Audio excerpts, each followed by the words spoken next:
नमस्कार मंडळी, रुईज किचनमध्ये स्वागत आहे। पुढचे काही दिवस मी लहान मुलांच्या शाळेच्या टिफिनसाठी म्हणजे शाळेच्या डब्यासाठी काही पौष्टिक अशा झटपट होणाऱ्या रेसिपीज तुमच्याबरोबर शेअर करणार आहे। त्याच्यामुळे पुढचे काही दिवस आपण टिफिन बॉक्सची रेसिपीची सीरीज चालू केलेली आहे, ती नक्की चेक करा आणि व्हिडिओ आवडल्यास व्हिडिओला लाईक करा आणि रुईज किचन 22 सबस्क्राईब करा। आता फर्स्ट आपण टिफिन करणार आहोत। इथे मी डोशाचा बॅटर घेतलेला आहे। डोशाचा बॅटर कसा बनवायचा ह्याचा व्हिडिओ ऑलरेडी माझ्या चॅनलवरती आहे, तुम्ही तिथे बघू शकता। आपण डोशाचा बॅटर असा घरात तयार करून ठेवलेला असेल तर झटपट असे आपल्याला टिफिनसाठी काही ना काहीतरी पदार्थ करता येतात। आता इथे त्याच्यामध्ये मी थोडासा कांदा, टोमॅटो, कोथिंबीर आणि हिरवी मिरची बारीक चिरून टाकलेली आहे। लहान मुलं खाणार असेल त्यामुळे मिरचीचं प्रमाण हे कमी जास्त करायचं आहे की जितकी मिरची तिखट असेल त्याच्यानुसार, आणि आपण त्या डोशाच्या बॅटरमध्ये टाकून मिक्स करून घेऊया आणि चवीनुसार त्याच्यामध्ये थोडंसं मीठ टाकून घेऊया। ही जी सीरीज मी चालू केलेली आहे टिफिन बॉक्सची ती नक्की चेक करा, कारण का खूप पौष्टिक आणि झटपट होणाऱ्या अशा टिफिनसाठीच्या रेसिपीज भरपूर अशा शेअर करणार आहे। आता इथे मी 1/4 टीस्पून जिरा, 1/4 टीस्पून धणा पावडर अशा टाकून सगळं काही व्यवस्थित असं मिक्स करून घेतलेलं आहे। आणि मला कमेंट्स करून सांगा तुम्हाला कोणती कोणती रेसिपी अजून बघायला आवडतील।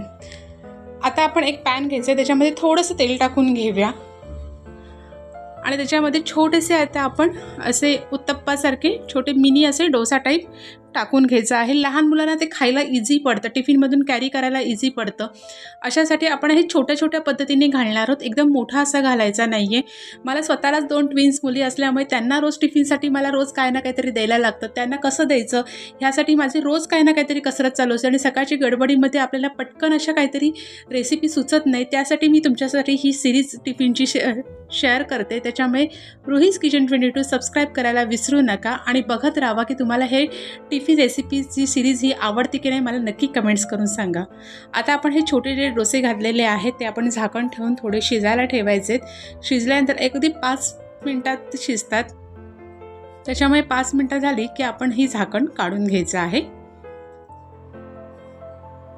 हे बघा, तुम्ही बघू शकता वरनं अशी जाळी मस्तपैकी पडलेली आहे, त्याच्यामुळे आपला डोसा हा तयार झालेला आहे। आता दुसऱ्या साईडने शिजण्यासाठी आपण तो उलटून घेऊया। अशा पद्धतीने आपले मिनी उत्तप्पा, मिनी डोसा असा तयार झालेला आहे। डोशाचा बॅटर तयार असेल ना, इतक्या सुंदर सुंदर रेसिपीज करता येतात ना, त्याच्यामुळे हा बॅटर 8 दिवसांसाठीचा असा स्टोअर करून ठेवलात ना तरी काही प्रॉब्लेम नाही।